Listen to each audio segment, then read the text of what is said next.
అన్న నమస్తే, మీ పేరు? జైపాల్ రెడ్డి. జైపాల్ రెడ్డి గారు బొల్లారం కాంగ్రెస్ అధ్యక్షుడు. ఓకే, ఎన్ని సంవత్సరాలు అవుతుంది మీరు కాంగ్రెస్లో ఉండదు? నేను కాంగ్రెస్ రేవంత్ అన్న వచ్చినప్పుడు పార్టీలో జాయిన్ అయ్యాను. గతం నుండి నేను ఇప్పుడు మున్సిపల్ అధ్యక్షునిగా ఉన్నాను. ఓకే ఓకే అన్న, చెప్పండి ఏంది పట్టణచెరు పరిస్థితి ఏంది? ఎస్, కాంగ్రెస్ పార్టీ అంటేనే ఎప్పుడు లొల్లులు గొడవలు, ఒకరికొకరు పడకపోవడము, అంటే సీనియర్ వర్సెస్ జూనియర్స్ ఇవన్నీ నడుస్తూనే ఉంటాయి, అవి సర్వసాధారణం. కానీ పట్టణచెరులో ఎందుకు మీరు అట్లా ఎప్పుడు చూసినా వాళ్ళొద్దు వీళ్ళొద్దు మాకు ఇది కావాలి అది కావాలని చెప్పి లొల్లు పెడతా ఉంటారు? న్యాయమైన పద్ధతిగా పార్టీలో ఎవరు పనిచేస్తున్నారు, గతం నుంచి 30 సంవత్సరాల నుంచి పార్టీ కోసం పనిచేసే వ్యక్తులను గుర్తించి శివానందం అనే వ్యక్తి చైర్మన్ ఇవ్వాలంటని చెప్పేసి అందరం మేము ఒక ఓటుగా ఎన్నుకొని ఆయనను తీర్మానం చేసినాము. అందరం ఆ ఏకదాటి మీద వచ్చేసి తీర్మానం పంపించినాము. దాన్ని కాదని చెప్పేసి మైపాల్ రెడ్డి గారు కాంగ్రెస్ పార్టీలోకి వచ్చి మరి ఆయన కాంగ్రెస్ పార్టీలో ఉన్నాడా బీఆర్ఎస్ పార్టీలో ఉన్నాడా ఆయనకే తెలవాలి. అది ఆయన ఇవాళ వచ్చేసి మాకు పంచాదులు కొట్లాటలు పెట్టాలనే ప్రయత్నంలో ఉన్నాడు. ఇప్పుడు ఇక్కడ ఇంకో క్వశ్చన్ అడుగుతాను నేను. గూడెం మైపాల్ రెడ్డి గారు నియోజకవర్గంలో గెలిచినారు అఫీషియల్గా. సో పార్టీలకి పిలిచింది ఎవరు? మీ కాంగ్రెస్ పార్టీ వాళ్ళే కదా. పార్టీలకు పిలిచిర్రు, ఆయన వచ్చేటప్పుడు కూడా ఉట్టిగానే కండువా కప్పుకోలేదు, కొన్ని డబ్బులు ఫండింగ్ ఇచ్చే ఇక్కడికి వచ్చినారని చెప్పి బహిరంగంగా మీరు ఒప్పుకోకపోయినా చాలా మందికి తెలిసిన విషయమే. మరి ఆయన ఒక రకంగా పదవి కొనుక్కున్నట్టే మీ కాంగ్రెస్ పార్టీలో. అలాంటిది అనేది కాంగ్రెస్ పార్టీలో ఉండవు. కానీ బట్ ఏం జరిగింది అనేది మాకు ఇన్నర్లో అయితే తెలియదు. బయట మేము కార్యకర్తలుగా ఓట్లు వేయించి గెలిపించేంత వరకు మా పూచి గెలిపించేసి పని తీసుకునే బాధ్యత కూడా మాదే.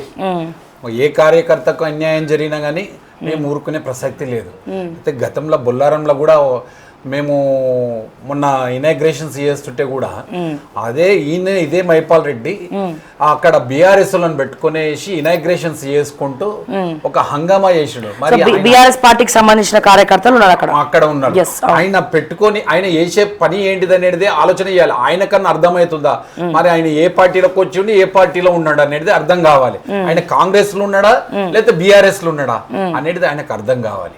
తప్పించి కార్యకర్తలు ఎక్కడ కన్ఫ్యూజ్ లేరు, కార్యకర్తలు పర్ఫెక్ట్ గా ఉన్నారు.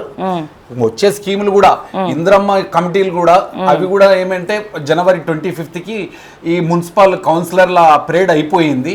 ఆ ప్రేడ్ అయిపోగానే కమిటీలు వేసారు. కమిటీలు వేసిన దాంట్లో ఆయనకు అనుకున్న వ్యక్తులను నేర్పించుకున్నాడు. కాబట్టి కాంగ్రెస్ పార్టీకి పనిచేసిన కార్యకర్తలు ఉన్నారు. అలాంటి వాళ్ళకి ఇచ్చినట్టయితే కార్యకర్తలను ఎవరు మనవలో ఎవరు పేదవాళ్ళు అని ఐడెంటిఫికేషన్ చేసి వాళ్ళకి ఇయ్యనికే సులభం అవుతుందని చెప్పేసి ఉద్దేశంతో మేము వేయడం జరిగింది. ఇప్పుడు మాత్రం వాళ్ళు చేసేది ఏంటంటే ఇంద్రమ్మ కమిటీ వేసేసి మా దగ్గర బొల్లారంలో 105 SC ST BC మొత్తం దాంట్లో 10-11 వచ్చినాయి. అవి వచ్చినాయి కూడా బీఆర్ఎస్ లోకి వచ్చినాయి. అంటే ఎక్కడ పోతుంది ఇది? కాంగ్రెస్ ప్రభుత్వం వచ్చినాక కూడా మేము కాంగ్రెస్ లో ఉన్నామా లేకపోతే ప్రతిపక్షంలో ఉన్నామా అనేది అర్థం కాని స్థితిలో ఉన్నాం మేము. అన్న ఒక్కసారి ఇక్కడ బ్రేక్ తీసుకుందాము. ఇందాక మీరు మాట్లాడుతూ ఒక విషయం అన్నారు, ఆ కమిటీలో మొత్తం బీఆర్ఎస్ వాళ్ళకి సంబంధించిన వాళ్ళకే వచ్చినాయి అని చెప్పి మీరు అన్నారు. బీఆర్ఎస్ వాళ్ళకే వీళ్ళు ఇస్తున్నారు కాబట్టి, కార్యకర్తలను ఎంకరేజ్ చేస్తున్నారు కాబట్టి బీఆర్ఎస్ని ఓడగొట్టి కాంగ్రెస్ కార్యకర్తలు కష్టపడి కాంగ్రెస్ పార్టీని అధికారంలోకి తీసుకొచ్చినారు. మరి మీరు చేసేది ఏంది? ఇప్పుడు మొన్న వైరల్ అయిన వీడియోలో డబుల్ బెడ్రూమ్ ఇల్లు కాంగ్రెస్ కార్యకర్తలకి లేదు అంటే ఇక్కడ మీరు ప్రజల కోసం కొట్లాడుతున్నారా లేకపోతే బీఆర్ఎస్ వాళ్ళకి ఇచ్చిరు మాకు కూడా ఇవ్వాలి లేకపోతే మాకే ఇవ్వాలి బీఆర్ఎస్ వాళ్ళకి ఇవ్వద్దంటారా? అసలు ప్రజల కోసం మీరు ఆలోచిస్తున్నారా లేదా? లేదు, 100% మేము ప్రజల కోసం ప్రజాసేవ చేయడానికే వచ్చినాం, ప్రజలకే ఇవ్వడానికే మేము చేస్తున్నాం. అయితే బీఆర్ఎస్ గతంలో బీఆర్ఎస్ కి ఇప్పుడు తేడా ఏంటిదంటే కాంగ్రెస్ కి బీఆర్ఎస్ కి తేడా ఏంటంటే వాళ్ళు అనుకున్నలోకి ఎవరికి ఇచ్చింది లేదు చేసింది లేదు, కట్టి చూపించుకోమని ఉన్నది అంతే తప్పించి బీఆర్ఎస్ ఇక్కడ వంచింది లేదు ఇచ్చింది లేదు. అదే మాది 2004లోని బొల్లారమే తీసుకుందాం, బొల్లారం మున్సిపాలిటీ ఆయన వైఎస్ రాజశేఖర్ రెడ్డి గారు 1475 ఇండ్లు పంచడం జరిగింది. మరి అదే విధంగా 2 విడతల కూడా 375 ఇండ్లు ఇవ్వడం జరిగింది. ఇయ్యల్ల అక్కడ వైఎస్ఆర్ కాలనీ అంటని చెప్పేసి కేటాయించడం జరిగినది. అక్కడ మళ్ళా బీఆర్ఎస్ కొంతమంది నాయకులు అప్పుడు అమ్ముకున్నారు. ఆ ప్లాట్లు అమ్మేసుకొనేసి సొంత పేరు పెట్టుకునేసి సొంత ప్రయోజనాల కోసం డబ్బులు సంపాదించడం కోసం ఆలోచన చేసి చేసిన వ్యక్తులు ఉన్నారు. అసలు పార్టీ బీఆర్ఎస్ పార్టీ. మాది ఏమైనా స్వచ్ఛందంగా ఎవరు కార్యకర్త, ఎవరు కష్టపడి పనిచేసిన వాళ్ళు, ఎవరు పేదవాళ్ళు, ఆ పేదవాళ్ళకు న్యాయం జరిగేటట్టు పేదవాళ్ళకి ఇయ్యాలని చెప్పేసి కాన్సెప్ట్ తోటి మేము పోరాటం చేస్తున్నాం. కానీ మాకు కావాలంటే అని చెప్పేసి మేము పోరాడతాం. సో ఇప్పుడు కూడా పబ్లిక్ ఎవరైతే పేదవాళ్ళకు ఉన్నారో వాళ్ళకి ఇవ్వకుండా బీఆర్ఎస్ వాళ్ళ పేర్లే ఉన్నాయి అందులో అని చెప్పి మీరు కొట్లాడుతారు. అవును, అక్కడ వచ్చింది మొన్న పంచాయతీ. అవును, కరెక్ట్.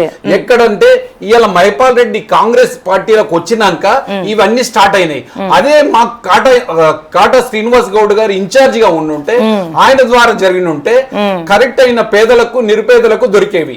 కాబట్టి ఇప్పుడు నిరుపేదలకు కాదు, మళ్ళా ఉన్నోళ్ళకే ఇవ్వడం ఇవన్నిటిది అన్యాయం అని చెప్పేసి మేము తెలియజేస్తున్నాం. మరి ఇట్లా జరుగుతుంది పడంచెరు కాన్స్టిట్యున్సీలో, ఇదంతా పోరుగా సాగుతుంది అని చెప్పేసి మేము ధర్నాలు చేసినాం. మన గాంధీ భవన్ దగ్గరికి వెళ్ళినాం, గాంధీ భవన్ దగ్గర చెప్పుకున్నాం, మినిస్టర్ల దగ్గర చెప్పుకున్నాం, అంతటి దగ్గర చెప్పుకున్నాం. రేపు రాబోయే రోజుల్లో కార్యకర్తలను పట్టించుకోకపోతే మనగడ ఉండదని చెప్పేసి తెలియజేస్తున్నాం. అంటే లోకల్ బాడీ ఎన్నికల్లో పనిచేయమని చెప్తున్నారా? లోకల్ బాడీ ఎలక్షన్లలో మేము 100% లోకల్ బాడీ ఎలక్షన్లు కూడా గెలుస్తాం, ఖచ్చితంగా గెలిచి చూపిస్తాం. 100% గెలుస్తాం, న్యాయం చేస్తాం. మేము పేదవాళ్ళ కోసం కొట్లాడుతున్నాం కానీ మా కోసం కాదు కదా, మా సొంత ప్రయోజనాల కోసం కాదు కదా, మా ఇంటి కోసం కాదు కదా. మేము కొట్లాడేది ప్రజల కోసం కొట్లాడుతున్నాం. ప్రజల కోసం కొట్లాడేటప్పుడు మీరు పదవులు ఎందుకు ఆశిస్తున్నారు? మీ స్వార్థం లేదా? పదవి అనేది ఉంటే, ఒక పదవి అనేది ఉంటే, ఒక ప్రోటోకాల్ ఉంటే దానికి మాట్లాడడానికి అవకాశం ఉంటదని చెప్పేసి పోరాటం చేయడం తప్పించి పదవులతోటి ఏమి జీతాలు రావు, మాకేమి అది రాదు. ఆడ ఏంటిదంటే పేద ప్రజలకు న్యాయం జరుగుతట్టు మనం పోరాటం చేస్తామని చెప్పేసి తెలియజేస్తున్నాం.